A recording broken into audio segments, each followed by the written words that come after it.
당신의 머릿속 뒤섞인 진리와 거짓을 공예처럼 명쾌하게 갈라드리는 채널 먹방입니다. 오늘의 주제는 기적입니다. 단도직입적으로 질문을 하나 드리겠습니다. 만약 재림 예수님께서 육체를 입고 이 지상에 내려오신다면 우리는 그분을 어떻게 알아볼 수 있을까요? 꽤 많은 분들이 아마 기적이라 답할 것입니다. 재림 예수님이라면 하나님 곧 신이라는 뜻이니 인간으로서 도저히 따라할 수 없는 초자연적인 기적을 보여주지 않겠느냐는 것이죠. 기성교단에 속한 교인들의 생각도 이와 비슷합니다.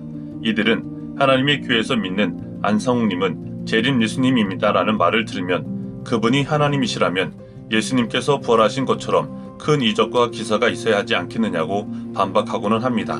그 논리의 기저에는 앞서 말씀드린 것과 마찬가지로 하나님이라면 무언가 우리와 다른 특별한 차이가 있어야 한다는 생각이 자리하고 있습니다. 즉 다분히 자의적인 판단 아래에서 감히 하나님께 스스로 하나님임을 증명해 보라며 증거 제출을 요구하고 있는 것입니다. 그렇다면 정말 부활이라는 기적 없이는 예수님을 하나님으로 믿을 수 없을까요? 그렇지 않습니다.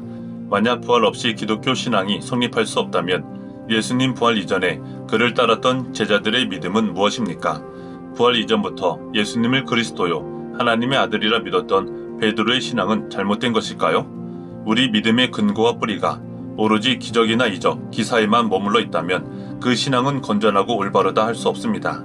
이에 대한 근거는 성경에 기록된 수많은 말씀을 통해 교차 검증이 가능합니다. 거짓 그리스도들과 거짓 선지자들이 일어나 큰 표적과 기사를 보이어 할 수만 있으면 택하신 자들도 미혹하게 하리라. 말세에 대한 예언이 기록된 마태복음 24장은 표적과 기사를 가리켜 거짓 그리스도와 거짓 선지자가 하나님의 택하신 백성을 깨어내고자 사용하는 미혹의 수단이라 지적합니다. 이 표적과 기사가 다름 아닌 기적입니다. 기적은 진리 안에도 있지만 바깥에도 있습니다. 따라서 기적을 쫓아 그리스도를 알아보겠다는 것은 영적 자살 행위에 가깝습니다. 자꾸 이런저런 핑계대지 말고 기적이나 보여주고 얘기하라고요? 보여주면 믿을 수 있을 것 같습니까? 그토록 원하던 기적을 보고도 그리스도를 영접하지 못한 사례가 이미 있었습니다. 오병이어의 기적을 베푸셨을 당시 그 기적을 목도했던 5,000명은 그리스도를 영접했을까요? 그들은 이후 주시는 영생의 말씀을 뒤로한 채 전부 떠나버렸습니다. 이러한 실제 사례를 교훈 삼아 우리는 절대 기적을 통해 그리스도를 알아보려 해서는 안 됩니다. 주의 사랑하는 형제들아, 우리가 항상 너희를 위하여 마땅히 하나님께 감사할 것은 진리를 믿음으로 구원을 얻게 하심이니 성경이 말하는 구원의 길이란 기적이 아닌 진리를 믿는 것입니다. 그래서 구원의 방법도 하나님의 말씀으로 세우신 새 언약 진리에 담겨 있습니다. 누군가는 죽을 병에 걸린 사람을 고치거나 죽은 사람을 살려내는 것을 대단한 기적으로 여길지 모릅니다. 하지만 진정한 기적이란 죽을 수밖에 없었던 인생이 영원히 죽지 않게 되는 것이죠. 이 이상 큰 기적이 있겠습니까?